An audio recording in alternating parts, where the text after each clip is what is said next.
This is the OTP. I'm Amie Wells, and we are continuing our position previews leading up to the 2026 NFL Draft. It's coming quick, so of course we have to bring in some of our experts from Titans Radio to talk all about it. Rhett Bryan, of course, is here, and Will Boling joins us. We are so excited to have you guys because today we are talking wide receivers and we are talking running backs. So we're really excited to get to that. There's a lot to talk about, a lot of excitement, a little love in the air.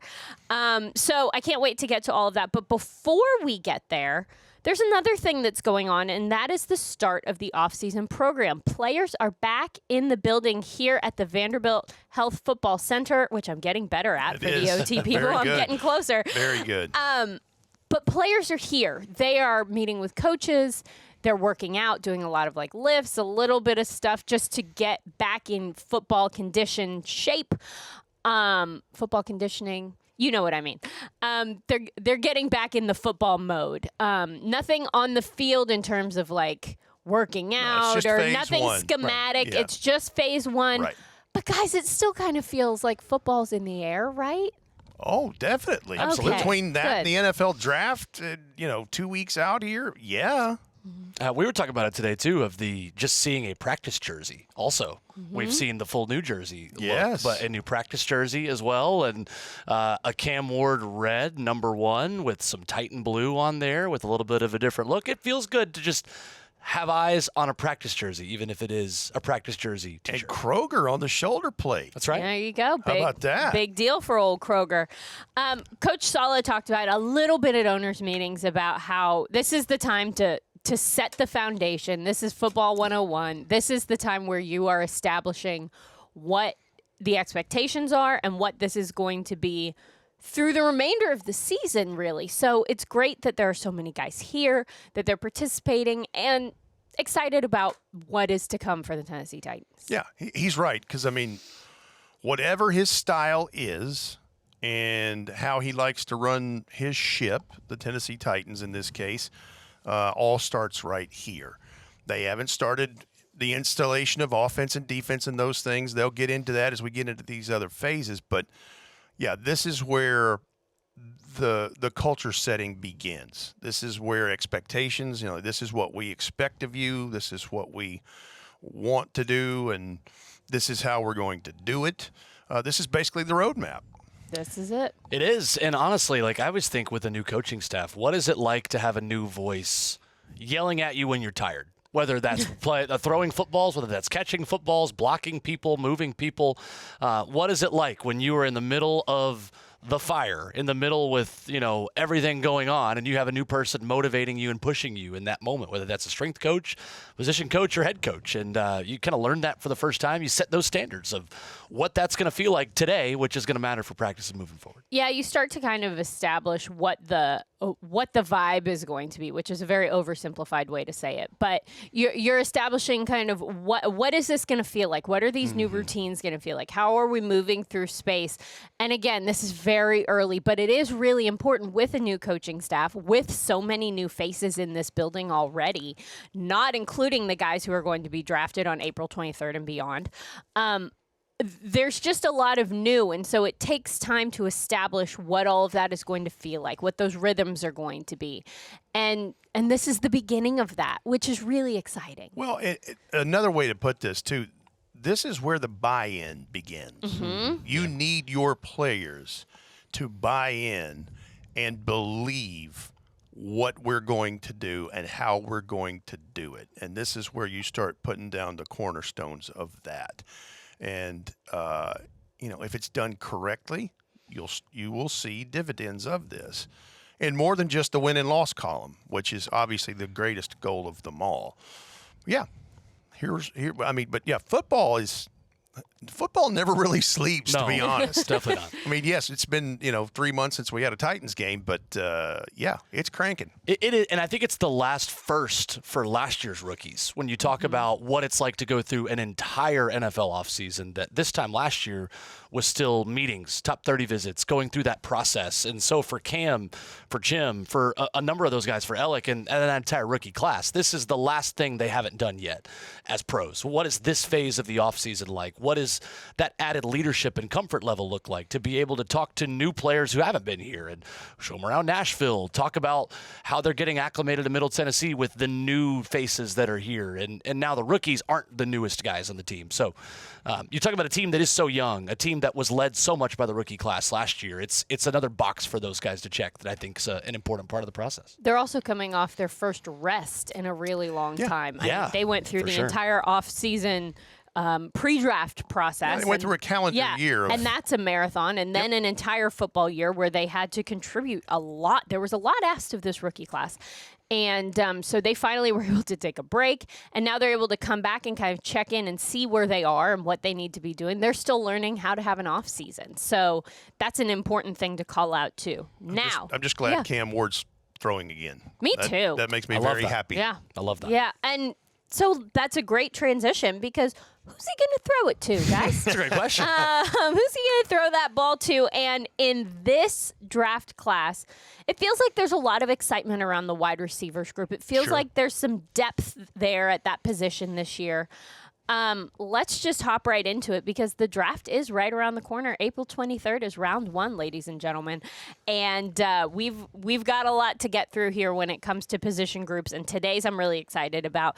So, Rhett, I want to hop in with receivers. I want you to kind of give me an overview of this this kind of class of receivers that we have.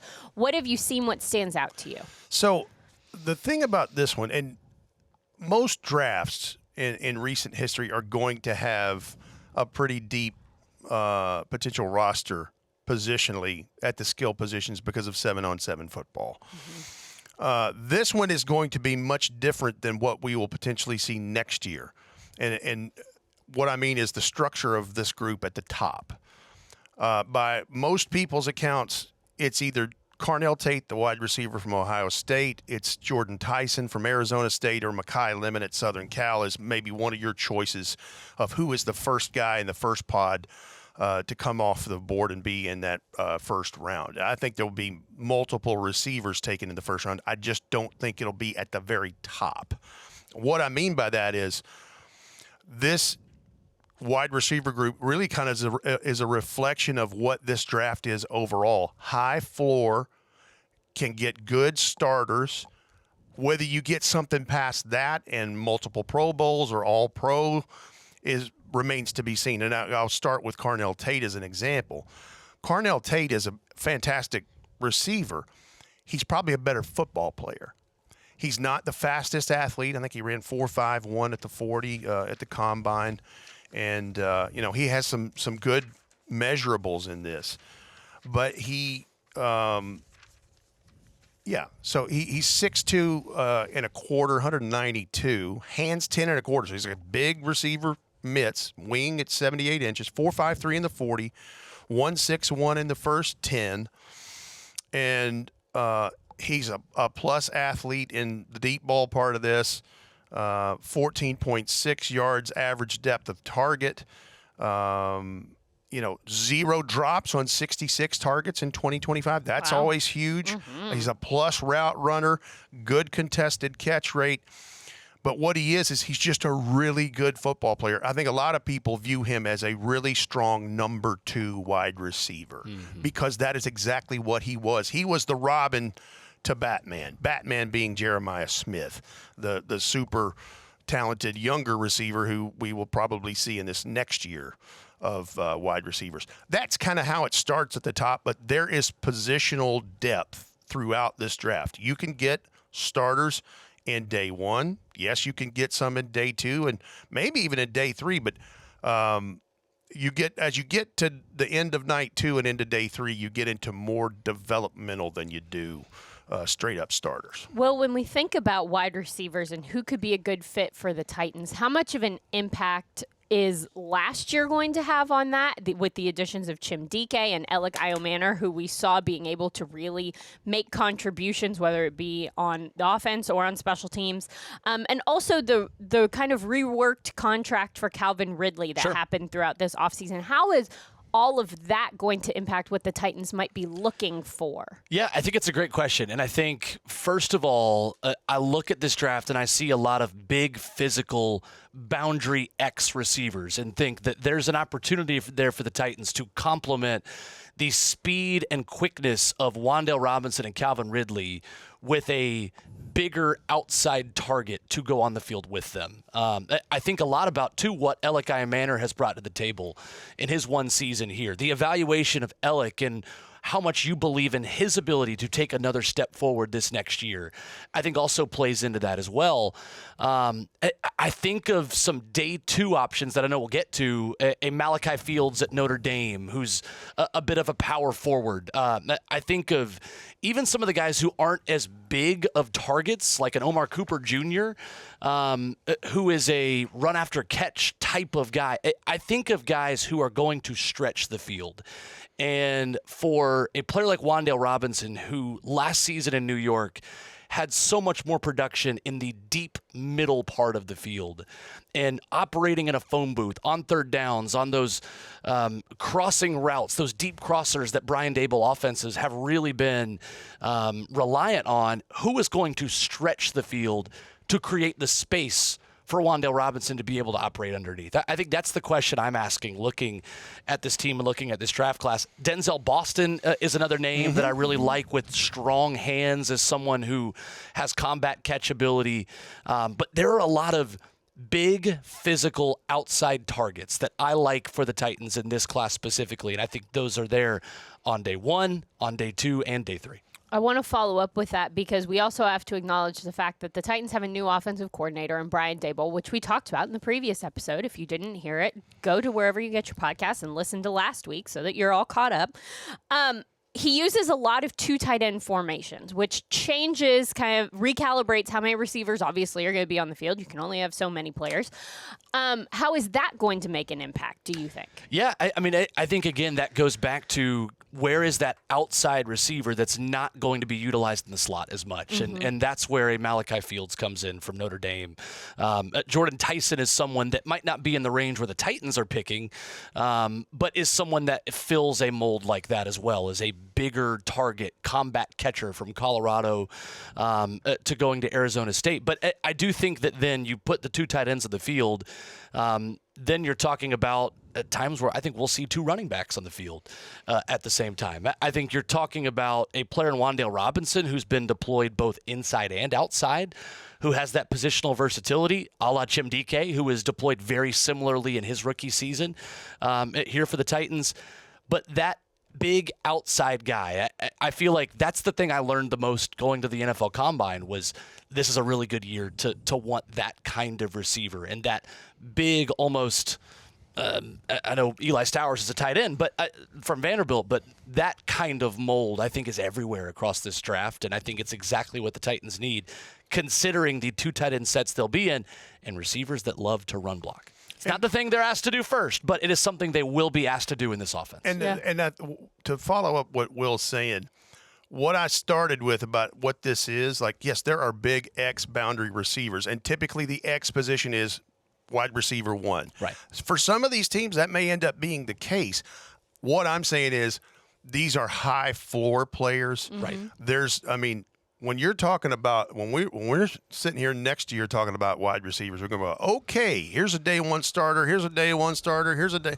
Like, Carnell Tate might be wide receiver number 6 or 7 in next year's class if he was drafted then. Wow. And that's no slight to him. It's just what this is.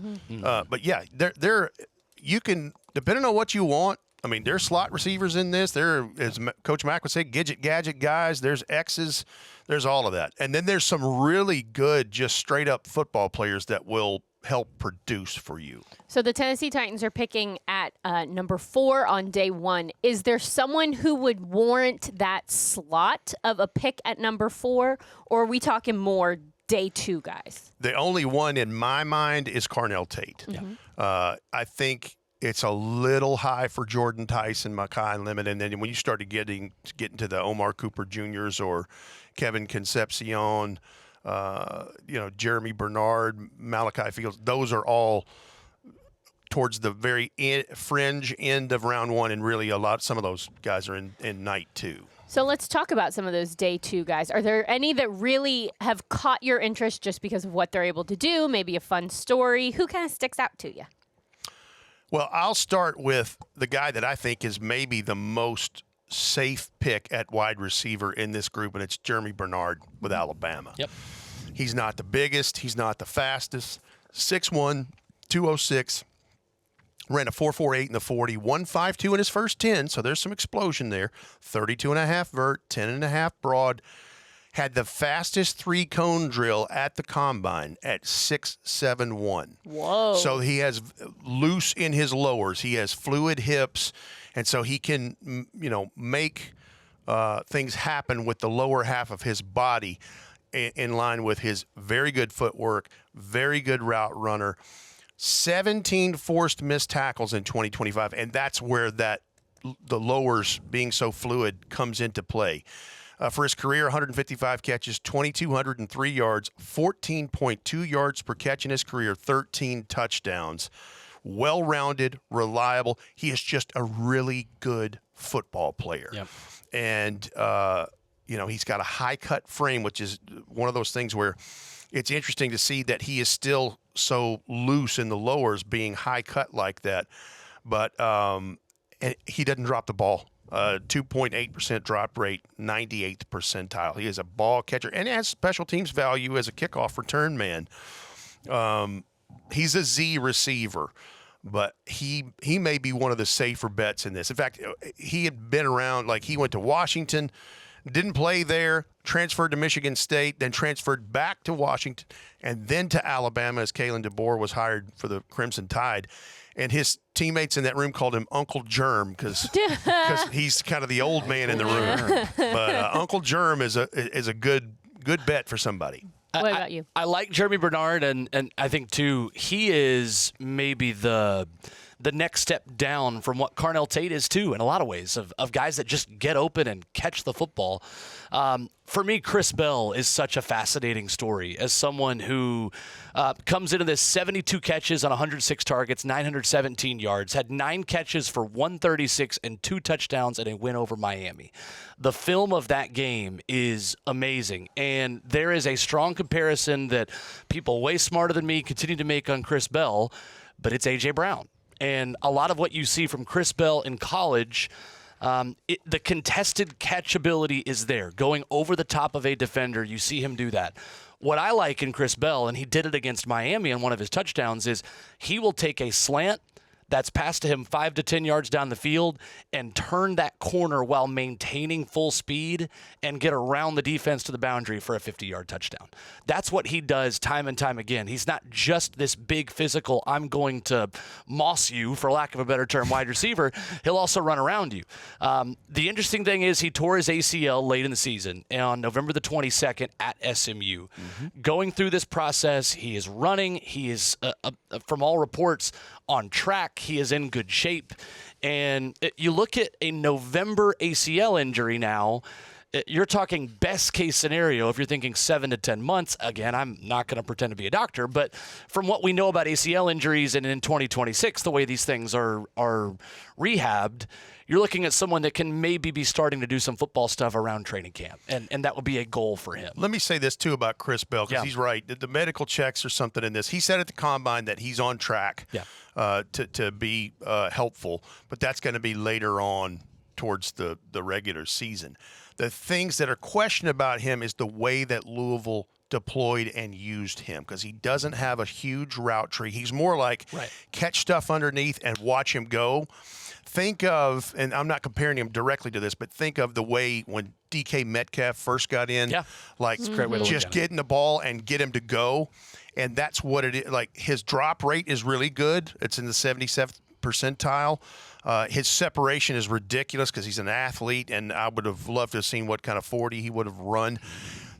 People think of him as more of an offensive threat more than just a straight-up wide receiver. Right. All that will come, but there's some refinement and some coaching that will need to take place there. Some guys are you draft them because they're athletes. You draft them because of their potential, and they become a little bit of a project. Feels like it has a negative connotation. I don't mean it that way, but he's a guy that once you work with him for a couple years, he really gets a good understanding of the offense. He gets a good understanding of what football looks like at this next level. He can be incredibly successful. Absolutely. It's exactly the reason. Like, we're talking two different body styles, two different receivers, but it's like I was just talking about with Germie Bernard. That is a guy who knows a route tree. He's a leader. He's seasoned. He has a plan. He has good separation. He didn't have the athletic prowess that Chris Bell does or the body that he does, but he's ahead of his game in the craft part of it. And he's a guy that you can, after you get him up to speed over the summer and in training camp, Germie Bernard will help somebody. And Chris Bell will eventually too. He's just got this ACL thing to work through first. To your point too on the route percentage for Chris Bell, 30% of his routes at Louisville last year were slants. So you're looking at a lot of in-breaking, catch it and go. You're looking at 18% of 9 routes, go routes, of kind of looking at a sample size of his work. You would like to see probably more vertical routes considering his skill set and ability to separate at that second and third level, which again goes back to our previous point of I think that's what the Titans are looking for. I think they need that vertical threat field stretcher to open up space for Calvin Ridley and Wan'Dale Robinson. And Ridley's a deep threat as well. Make no mistake about it. But you also know how much Cam Ward loves to throw those vertical routes and how aggressive he is hunting downfield. And I imagine they want to get him a guy that can go get it. Mike Borgonzi had a lot of success in the 2025 draft finding receivers in some of the later rounds. Are there people like that in this draft where it's late day 2, day 3, but you're really finding a great quality player who can contribute right away? Absolutely. I will start with let's start with someone like Elijah Surratt from Indiana. Yeah. Waffle House. Waffle House, because he's open 24/7. That's his nickname. Yeah. That's what his teammates call him. That's a really good nickname. He smothers and covers the defense. Think about this. Nick Westbrook-Akine, also an Indiana alum and played here for several years.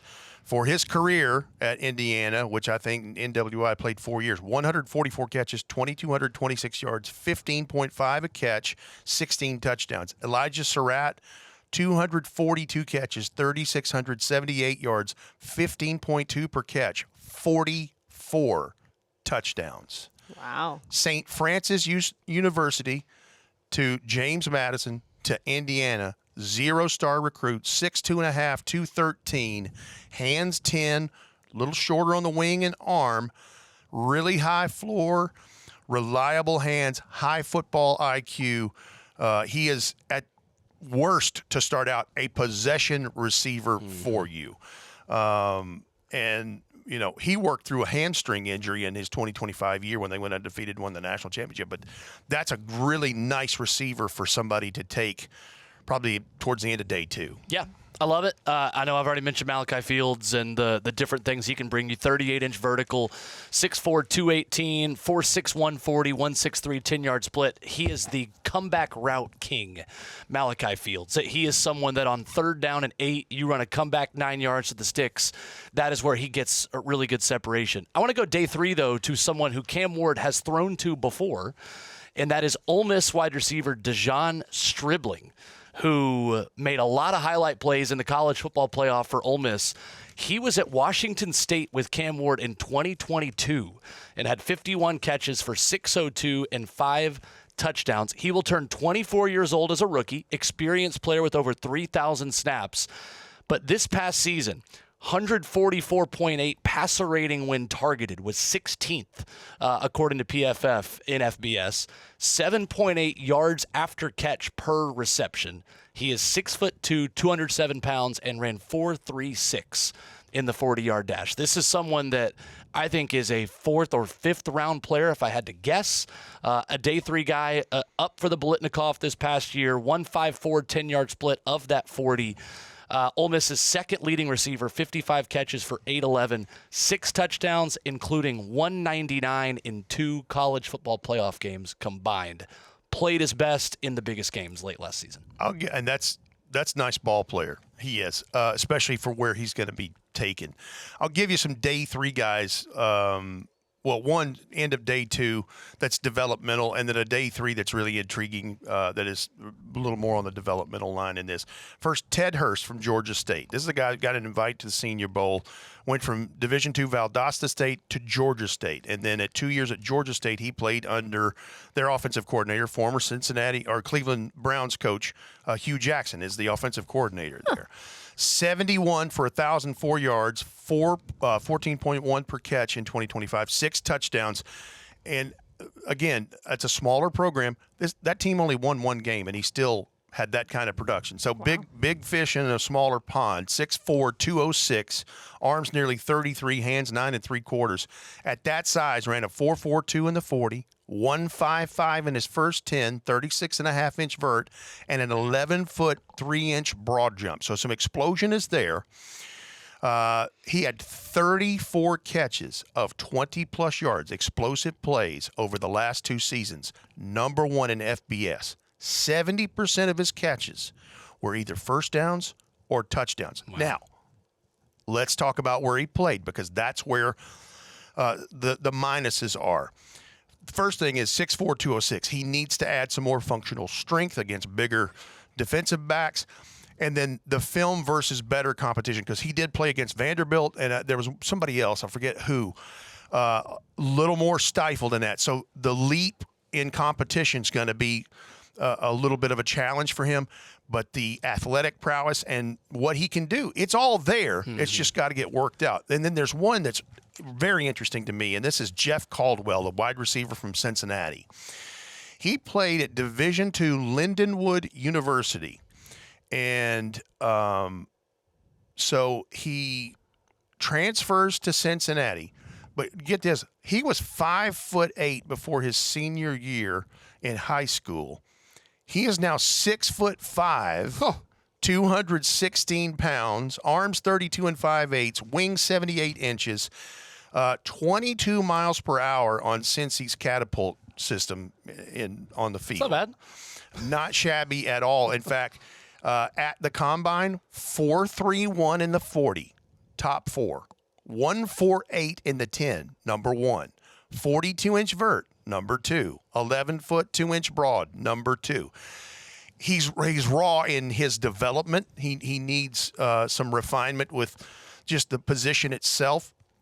But the fact that he's that big and that fast, someone will take for lack of a better term, a flyer pick on him in day 3, because you just don't see that kind of hops and jumps in a guy 6'5". Dude, I'm such a mom, because you talked about that growth spurt, and my immediate thought was he had to buy all new clothes. The exact same thought. I had the exact same thought. Yeah, shoes, pants, everything. Shoes, yeah, long for sure. shirt. To 6'5". That is, and listen, that is so expensive. and so expensive and painful. That's growing pains, literally. His shins probably hurt for a while. I'm knees, sorry, man. everything. Yeah, that probably didn't feel good. No. He's also probably a really good athlete, and excited to watch him as we go through. But God, I mean, someone needs to pay this kid so he can afford his clothes. Yes. That's insane. Did you have any, Will? I'm sorry, I interrupted you. No, you're good. You're good. No, I was going to say, going back to Ted Hurst, too, you mentioned the best games on film for him. When Georgia State upset Vandy 2 years ago, 7 catches in that game for 128 and 2 touchdowns. And I think that was kind of the coming out party for Ted Hurst. Yes. His first season at Georgia State, to say, who in the world is this guy? And is able to build on things from there. But no, I love Waffle House, Elijah Surratt, too, and making me hungry and all those things. He might be one of the more safer bets in this draft, too. He and Germie Bernard would probably be the most ready-made for the next level. I think the 66th pick, the 101st pick, when you look at the sweet spot of this class at wide receiver, that's, I think, where you see a good group of wide receivers. And I saw a comp for Germie Bernard, I think it was Lance Zerline at NFL.com, for Robert Woods. Like, that's the kind of player you are getting. And Bobby Trees had a good career. Absolutely. He played 10 years, right? I think it's interesting where so many we talk about offensive linemen in this class, you're talking about athletic specimens of guys who are just uber talented athletes. I think at wide receiver it is a little bit different. And I think that's the theme, is that you got a lot of guys that just get open and catch the football. And that seems to be the theme of the guys. You mentioned the people that we've kind of looked at and studied over these past few weeks and months now, and where the Titans can find some value in this. Much like, and Will's right, there'll be a little run on receivers in the first round. There is every year, but there's a huge window where there'll be successive runs here and there throughout rounds 2 through 4. I'm interested to see, too, how many of those guys make it to the start of night 2, because Casey Concepcion is one of those guys. Denzel Boston is another one. Does Omar Cooper Jr., I think he's been one of the biggest risers of someone who a lot of people think could go in the 20s or the back of the first round. It into the first round. I mean, Daniel Jeremiah has said that he thinks Carnell Tate could be on the board in the top 5 for somebody, maybe 2. I mean, I think there's he's so the much only one know. out of that group, but right. Yeah. So, not to cut you off, but I think that's the interesting thing is when you get to night 2 and you have so much time where these teams are sitting and thinking about, well, what went to plan, what didn't go to plan. Did we expect this wide receiver to be here? Who's making calls to move up? Because I think if Omar Cooper Jr., Denzel Boston don't go at the end of round 1, I think there's a run on receivers day 2 that teams are making phone calls to go up and get. Yeah, I think right now, 2 weeks out, you're looking at 4 to 6 wide receivers in round 1, depending on how things fall, and then you start seeing a run on stuff on Friday night. And that's when things get really fun. That's right. Yes. Titans fans, SeatGeek is the official primary ticketing partner of Tighten Up and here to help you experience all the action this season. SeatGeek makes it easy to find the perfect seats to the perfect game so you can be part of all the touchdown celebrations and momentum-shifting takeaways this season. Whether you're getting tickets to Titans games or to any live event in Nashville, SeatGeek is the place to do it. SeatGeek is the official primary ticketing partner of the Tennessee Titans. Home is at the forefront of all we do. It's why we're so committed to caring for the places and spaces in which we work and live. Ashley, the official furniture partner of the Tennessee Titans. Hey, football fans! Off-season debates getting heated. It sounds like it's time for a Snickers. Stay satisfied, Titans fans. Pick up a Snickers at Kroger near you. Genesis is the first and only official jeweler of the Titans, having earned that title since 2006. Titans players, coaches, and fans trust Genesis for the absolute best in selection, quality, customer service, and of course, value. For diamonds, engagement rings, designer fashion jewelry, and the largest selection of luxury pre-owned Rolexes in Tennessee, Genesis is the hands-down winner. Genesis Diamonds in Green Hills and Cool Springs, the official jeweler of the Tennessee Titans. So let's pivot a little bit and head on over to running backs because we know that wide receivers are a very interesting topic. The running backs have become an interesting topic as we have gone through the days and weeks leading up to the draft. Robert Saleh talked about running backs specifically at owners' meetings, and he said, I'm just going to read it. I love our backfield. I love our running back room right now. So in that room, just so we all remember, Pollard, Spears, Mullings, Chestnut, Michael Carter. Those are the Tennessee Titans running backs as it stands right now. But there is a lot of chatter about running backs. It was when we were in Indianapolis. It has continued throughout the course of pre-draft conversations. And that is about one Jeremiah Love. So, Rhett, Bryan, this is your time. Tell us about Jeremiah Love. Jeremiah Love, 6 feet, 212 pounds, arms 32 inches, hands 9.5, wing nearly 79 inches for running back. And at 6 feet, 212, ran 4.36 in the 40, 1.55 in his first 10. So you can see the explosion there. And only 20 years old on draft night. Won't be 21 till the end of May. Jeremiah Love, if he were to be selected by the Titans, would be the first top 5 running back selected since Saquon Barkley was in 2018. He had 10 games in his Notre Dame career that he averaged 8 yards per carry or more. Wow. 2,497 yards, 35 touchdowns over the last 2 seasons. 6.9 yards per carry in 2025. Finished 3rd in the Heisman voting. Unanimous first-team All-American and the first running back to be designated that in 40 years at Notre Dame. Doak Walker, a winner. Walter Camp, a winner. Maxwell Ward, a winner. State high school sprint champion, 10.76 in the 100 meters. And by the way, he's a good receiver. This guy is more than just a three-down back. He's really kind of an offensive weapon. 27 catches, 280 yards, and 3 touchdowns, 10.4 yards per catch. He averaged 137.7 yards per scrimmage every game in 2025. And he's been this way for a while. In his high school football championship game, 300-plus yards rushing, 5 touchdowns. He's been him for a while. Home run speed, great vision. Needs to improve a little bit on inside zone runs. There's a little hesitation right there. If we're talking about bouncing it out in outside zones, look out if he breaks a tackle, because he has a couple plus 90-plus yard runs. Wow. Like he can move. And the one thing I fear for his safety is leaving his feet to hurdle someone. Let's Don't do cut it. that down a little Don't bit. do it. He wasn't allowed to in high school, and he made up for lost time in college. But Off your the field. knees. I mean, let me say this. If Marshall Faulk says you are dynamic, which is how he's been described, it's like, okay, that's a gold jacket. Yeah, it's Hall of Famer. Comes from a wonderful family. His mother and father, Jason and LaTanya, noticed he was a little introverted as a child and kind of inquired about that. Never had him fully tested. They did not want him to have a label. They wanted him to be the best Jeremiah Love that he could be, and they leaned into sports, and he took off with it. This young man is like-minded Cam Ward. Yeah. Like he wants to watch anime, he wants to play video games, he wants to watch film and hang at the house. He's not going anywhere. I mean, he loves anime so much. He has a comic book that he and his father, Jason, helped create called Monster. And Love it. Rhett Bryan has a copy of that. Yeah, he does. And if he's selected 4th overall, I will show said comic book to the people on the OT people and everyone else. I love it. But just by all the occasions, a fantastic young man and one heck of an athlete.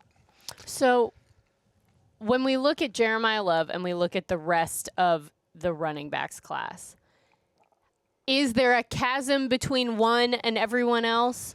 Or are we kind of like, there are some similar guys that you could get? I mean, for me, Is this not a fair question? It's not even a chasm between him and the other running backs. I think there's a chasm between him and the other offensive weapons at any position that you could take in the second round. And I think that's the rationale for really seriously considering this, is to say that value is such a big conversation with running backs in the top 5. The value of a running back means what? Well, I could flip that over and say, what about the value of him versus anyone else you could pick for the rest of the weekend? And that's where I think the chasm really is. His teammate, Jadarian Price, is certainly going to be a good NFL back. He's the 9th FBS player ever with 10-plus rush touchdowns and 2 or more kick return touchdowns in a season. Was an All-American return specialist as well. 4.49 in the 40, 21 reps on the bench, 35-inch vertical. Never had more than 750 yards, but we're projecting there based off of a small sample size running behind Jeremiah Love, similar to Roschon Johnson coming out of Texas a few years back, going to the Bears behind Bijan Robinson, and the kind of the timeshare there. Mike Washington is 6'2", 228 with a 4.33 40 out of Arkansas. Not as much of a pass catcher, not as much of an all-around player in terms of a receiving threat. Tied for 99th and .99 yards per route run in college football last year. Has the athleticism, 39-inch vertical. You could ask him to catch passes, but that's a new skill that he's going to have to learn at the next level. And then Jonah Coleman, who's kind of the other end, who's 5'9", 228, suffered a knee injury for Washington November 8th against Wisconsin. We'll never know what his numbers would have really looked like had he been 100% healthy. But this is the best receiving back, and 1.73 yards per route run for Jonah Coleman, top 20 in FBS. You look at all these guys, different skill sets, different things that they can do. Jeremiah Love is everything, and he is an explosive runner. Third most plays of 10 or more yards, 49 plays for Jeremiah Love of 10 or more yards. I love this, too, on Jeremiah Love. One of 4 running backs weighing at least 212 pounds to run a 4.36 40 or faster over the last 20 years. Wow. One of 4 running backs. It's very specific. To do that. Let me give you some other day 2 guys and maybe day 3. Just like there's a pair of running backs from Notre Dame like Jadarian Price and Jeremiah Love, there's a pair of running backs from Penn State, from State College. One is Katron Allen, nickname Fat Man. Well, sure.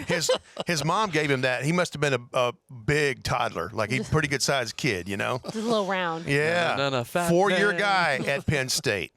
And Katron's 5'11", 216, arms 29.5, hands 9.5. Did not test at his pro day or combine.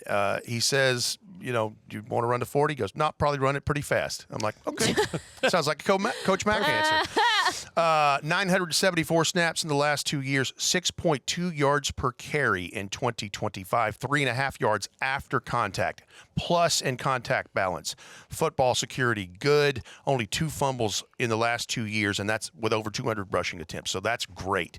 Rushing improved every year, year over year. He started his first year, 867 yards. He had 1,303 in 2025. Not as polished out of the backfield as a receiver, and lacks complete breakaway speed. The other one that is also his teammate at Penn State is Nicholas Singleton, a 5-star recruit, 22 years old, 6 feet, 219, arms 31, hands 9 3/8. No combine workout. And I don't think he did anything at his pro day either. The thing I enjoy about this guy, because now, again, he was a 5-star in this, 14-plus runs of 40 yards or longer in college. But get this, 65 passes he's caught in the last 2 years. Natural pass catcher, plus ball security, plus in pass protection, which is something every back's asked to do at this level. Has a third down back type of projection in this, but he broke Saquon Barkley's rushing touchdown record. He's got 54 total touchdowns and over 100 catches at nearly 10 yards a catch in this, nearly 5,600 all-purpose yards. Coming back from an injury. That's why he didn't run. I didn't read my notes here. I'm going to pause and apologize to the OT people. Why he didn't run and do stuff at Pro Day or Combine. He broke his foot on the Thursday practice of the Senior Bowl this year. My apologies, Nicholas Singleton. I wasn't trying to put you in a poor light. But, yeah, that's a nice back. Damon Claiborne from Wake Forest is one. The Kentucky back, Seth McGowan, who's had some off-the-field stuff but has really tried to make the most of a second chance and wove his way back into it. Just depends on what you want. But, yeah, it starts with Jeremiah Love. There's a drop-off after that, and it's probably Jadarian Price, and then you start getting into the meat and potatoes of this draft. So I just ran through 5 guys that are currently in the Tennessee Titans running backs room. Is there a world where it makes sense to add, whether it be Jeremiah Love or somebody else, to that room? It's a good question. And I think Jeremiah Love, I think, makes sense as an all-purpose, do-it-all weapon. Just an addition to a team. 100%. I think so. I think from there, you are looking for traits, and you're looking for, can you do something at an elite level that makes this football team better? I look at Damon Claiborne's speed as being one of those guys. According to Next Gen Stats, Damon Claiborne hit 23.71 miles per hour during his 40-yard dash. That is the fastest top speed by a running back during a 40 since Devon Achane. In 2023, he ran 24.12 miles per hour. Wow. So I think you look at that. I think you look, too, at guys who are physical enough and big enough, again, to be options for you as core teamers when you get into day 3. Kalen Black is one of those guys who is just tough. One of the 2 Indiana. running backs from Indiana, Yep. Started his career at James Madison. In 2025, played all 15 games for Indiana, recorded his first 100-yard game as a Hoosier. At Maryland, had 110. First career multi-touchdown game at Purdue. He's just a guy that's always been around and wasn't invited to the Combine. 5'9", 208 at his pro day, 4'4", 340 at his pro day, 27 reps at bench. You're talking about functional strength there for a back. 1.53 10-yard split, a 10.5 broad jump. The guy's just a worker. He's just a strong dude who can do everything. And I think plays special teams for you too. So at the top of the draft, yes, Jeremiah Love is a weapon, is a guy that you put up on new Nissan Stadium on billboards next to Cam Ward, and that's part of the face of your franchise. I think there are also opportunities for special teamer, elite speed. There are options here at running back. Yeah, he's right. If you're talking about running back at 4, there's one choice. It's Jeremiah Love, right? Because of the 3-down ability, and just he's right. He's more of just a weapon, which is something. Guess what? Cam Ward could use plenty of those. Let's do that. However, I have Coach Mack in my head thinking about, you better have your offensive line straightened out. So whatever happens at right guard is also a part of this, because we've seen in 2025 where an Ashton Genty is taken very high in the draft, 6th overall, and they didn't have all the things sorted out with the offensive line, and so it's counterproductive for him and the quarterback and the offense. If you're talking about adding one later, he's right. You're looking for positional depth or somebody that's a core special teamer, and that's that kind of thing. If you're taking it at the top, it's Jeremiah Love. There's still a lot of things to consider as we're rolling along. I mean, obviously we have a couple weeks until the draft starts, but time's going to fly, and there's a lot of things to consider as you're looking at what those boards are going to look like. Yep. When you bring Hellman's Creamy Buffalo Chicken Dip to the watch party, you can cheer too loud, or block the TV, or be a couch coach, and no one will eject you from the game. That's a Hail Mayo. Hellman's, the official mayo of the Tennessee Titans. Hey Titans fans, with a Kroger Boost membership, you'll score big with double fuel points, free delivery, and lots more. Go to Kroger.com/boost for details. Kroger, the official grocer of the Tennessee Titans. Tighten up. Founded in 1983 in the heart of downtown Nashville, Tennessee, Christie Cookie began as a humble storefront built on a simple belief that premium ingredients and timeless flavors are the key to truly gourmet cookies. Christie Cookie is honored to be able to share those same cookies and recipes with you and your family and friends. If you would like to gift some Christie Cookies to some of your loved ones, visit ChristieCookie.com today. Little Caesars is the official pizza partner of your Tennessee Titans. Download the Little Caesars app and get your favorites delivered today. Delivery fees apply. Now back to the OTP. Speaking of the draft, on April 23rd, if you're looking for something to do for night 1 of the NFL draft, which I'm sure you are, head on over to Nissan Stadium. There is going to be a massive draft party there, the last one in the current Nissan Stadium. So you want to catch that. It's history, folks. It is history. And it's $0. So you may as well go. Just be sure you head on over to TennesseeTitans.com and claim your ticket. You need it to enter. That will go into your SeatGeek account. And it costs no money, but you have to claim it. So there you go. Can I add one other thing? Yes, please. When you go on your Titans app, it's the first thing that populates as a pop-up saying, we'd love to have you at the draft party. Claim now. Bloop. And that's all. Perfect. And it's yours. Gates open at 5:30. The entertainment starts at 6:30.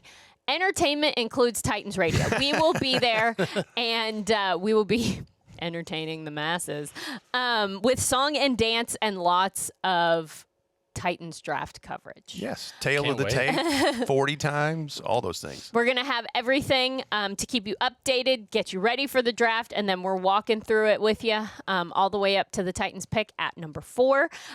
There's going to be other things, too, if you're not interested in our specific type of buffoonery. There will also be some tours. T-Rack, of course, will be there, on-field activities, and concessions. Get new Titans gear, too. Get some new Titans stuff. Look at these guys. Don't they look lovely? For those of you who are watching on a visual medium, they look good in their new Titans branded stuff. And if you can't come out, that's fine too. Titans Radio will have you covered throughout the entire draft, every step of the way. So be sure you tune in wherever you listen to Titans Radio, and we'll have all that covered for you. Coverage starts at 6 p.m. Central Time on night 1 and on Friday. That's correct. So a lot to talk about. our next position preview episode, we are doing edge rushers. We are doing defensive linemen. We are doing linebackers. It's all defense. Let's do it. Yeah. I like so it. we're getting into the good stuff here. Yeah. So if you are not subscribed to the Official Titans podcast, better known as the OTP, do that. Like it, share it, tell your friends about it. This is the stuff that will get you ready for that draft on April 23rd. So with all of that, fellas, thanks for hanging with us. It's been fun. Glad to do it. Happy to do it. Absolutely. We love teaching the OT people all the things you need to know to be ready to be the smartest person at your draft party, which we hope is Nissan Stadium. For Will Boling and Rhett Bryan, I'm Amie Wells, thanking you for listening or viewing, interacting with this edition of the Official Titans podcast, better known as the OTP.